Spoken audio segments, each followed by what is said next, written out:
আসসালামু আলাইকুম। বাংলাদেশ বেতার গোপালগঞ্জ। খবর পড়ছি ইন্তেজার আলম শুভ। তথ্য ও সম্প্রচার উপদেষ্টা মোহাম্মদ মাহফুজ আলম বলেছেন, সংবাদ মাধ্যম সরকারের চেয়ে জনগণের কাছে বেশি দায়বদ্ধ।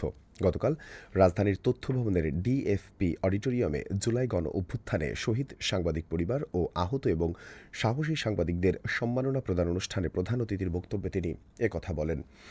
তথ্য ও সম্প্রচার উপদেষ্টা বলেন, জনগণের মধ্যে আস্থা ফেরাতে সংবাদ মাধ্যমগুলোকে সত্যের পক্ষে দাঁড়াতে হবে।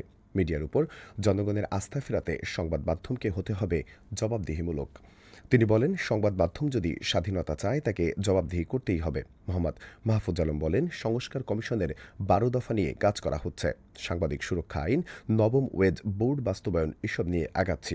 আহত সাংবাদিকদের জন্য প্রশিক্ষণ ও পুনর্বাসনের চেষ্টা করা হচ্ছে। সম্প্রচার নীতিমালার কথা ভাবা হচ্ছে এবং অনলাইন নীতিমালাও তৈরি হচ্ছে। আগামী কয়েক মাসের মধ্যে এগুলো বাস্তবায়ন হবে বলেও উল্লেখ করেন তথ্য ও সম্প্রচার উপদেষ্টা মোহাম্মদ মাহফুজ আলম। গোপালগঞ্জে আলোচনা সভার মধ্য দিয়ে গতকাল জেলা প্রশাসকের কার্যালয়ে মুসলিম, হিন্দু ও খ্রিস্টান সম্প্রদায়ের বিভিন্ন ধর্মীয় সংগঠনের এক সম্প্রীতি সম্মেলন অনুষ্ঠিত হয়েছে। সম্প্রীতি সম্মেলনে জেলা প্রশাসক মোহাম্মদ কামরুজ্জামান বলেন, গোপালগঞ্জ জেলায় ধর্মীয় সম্প্রীতির এক উজ্জ্বল উদাহরণ। এ জেলার মানুষ সহ অবস্থানে থেকে নিজ নিজ ধর্ম পালন করে থাকেন। আগামীতে হিন্দু সম্প্রদায়ের সবচেয়ে বড় ধর্মীয় উৎসব দুর্গাপূজা অনুষ্ঠিত হবে। এ পূজা নির্বিঘ্নে শেষ করতে সকলের সহযোগিতা কামনা করেন জেলা প্রশাসক মোহাম্মদ কামরুজ্জামান। গোপালগঞ্জে বাল্যবিবাহ প্রতিরোধে করণীয় বিষয়ক এক কর্মশালা গতকাল জেলা প্রশাসকের কার্যালয়ের সম্মেলন কক্ষে অনুষ্ঠিত হয়েছে। কর্মশালায় জেলার যারা কাজী হিসাবে কর্মরত রয়েছেন এবং হিন্দু বিবাহ রেজিস্ট্রার রয়েছেন তারা যাতে বাল্যবিবাহ না পড়ান বা রেজিস্ট্রি না করেন তার জন্য সবার প্রতি আহ্বান জানান জেলা প্রশাসক। জেলা প্রশাসক মোহাম্মদ কামরুজ্জামানের সভাপতিত্বে জেলার সকল কাজী, হিন্দু বিবাহ রেজিস্ট্রার ও সংশ্লিষ্টরা এ সময় উপস্থিত ছিলেন। পেঁয়াজ সংরক্ষণে প্রণোদনা কর্মসূচির আওতায় মাদারীপুর শিবচরে ৩৫টি এয়ারফ্লো মেশিন বিতরণ করা হয়েছে। গতকাল বিকেলে উপজেলা কৃষি অফিসের প্রাঙ্গণে এসব এয়ারফ্লো মেশিন বিতরণ করা হয়। উপজেলা কৃষি বিভাগ জানায়, প্রতিটি এয়ারফ্লো মেশিনে ৩০০ মন পেঁয়াজ সংরক্ষণ করা যাবে। এতে পেঁয়াজ নষ্ট হওয়ার আশঙ্কা কমবে ও লাভের পরিমাণ বাড়বে। কৃষি অফিস আরও জানায়, ভবিষ্যতে এ ধরনের প্রণোদনা কর্মসূচি চলমান থাকবে।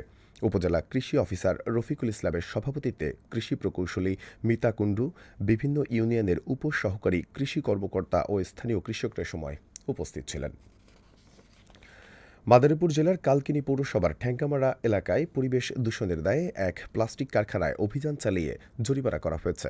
গতকাল উপজেলা নির্বাহী অফিসার সাইফুল আরিফিন এ অভিযান পরিচালনা করেন। অভিযানকালে কারখানায় অনিয়ম ও পরিবেশ দূষণের প্রমাণ পাওয়ায় তাৎক্ষণিকভাবে কারখানার মালিককে ১০,০০০ টাকা জরিমানা করা হয়।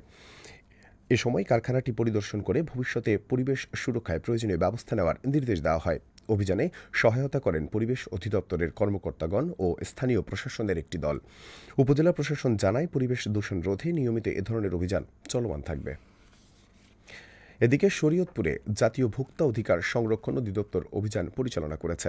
গতকাল সদর উপজেলার আঙ্গারিয়া বাজারে অভিযান পরিচালনা করা হয়। এ সময় একটি মুদি ব্যবসায়ী প্রতিষ্ঠানে নকল বিড়ি ও জুস বিক্রির দায়ে ২০,০০০ টাকা জরিমানা করা হয়েছে। পরে নকল বিড়ি ও জুস পুড়িয়ে ধ্বংস করা হয়। জাতীয় ভোক্তা অধিকার সংরক্ষণ অধিদপ্তরের শরীয়তপুরের সহকারী পরিচালক জান্নাতুল ফেরদৌসের নেতৃত্বে অভিযান পরিচালনায় সহযোগিতা করেন শরীয়তপুরের ক্যাবের সভাপতি বিল্লাল হোসেন। মাদারীপুর সদর উপজেলার পাঁচখোলা ইউনিয়নের মহেশচর গ্রামে রোজিনা আক্তার নামে এক প্রতিবন্ধী গৃহবধূর ঝুলন্ত মরদেহ উদ্ধার করেছে পুলিশ। পুলিশ জানায়, গতকাল দুপুরে প্রতিবন্ধী গৃহবধূর নিজ বাড়ি থেকে ঝুলন্ত লাশ উদ্ধার করা হয়। পুলিশ ঘটনার তদন্ত শুরু করেছে এবং প্রাথমিকভাবে এটি আত্মহত্যা বলেই ধারণা করা হচ্ছে। সবশেষে আবহাওয়া।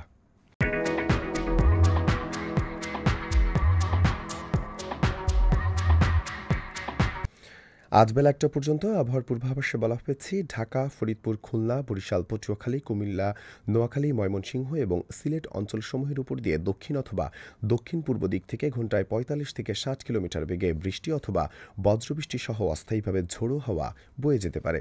এসব এলাকার নদীবন্দরসমূহকে ১ নম্বর সতর্ক সংকেত দেখাতে বলা হয়েছে। খবর শেষ হলো। আমাদের পরবর্তী খবর প্রচারিত হবে আগামীকাল সকাল ৮টা বেজে ৩০ মিনিটে বাংলায়।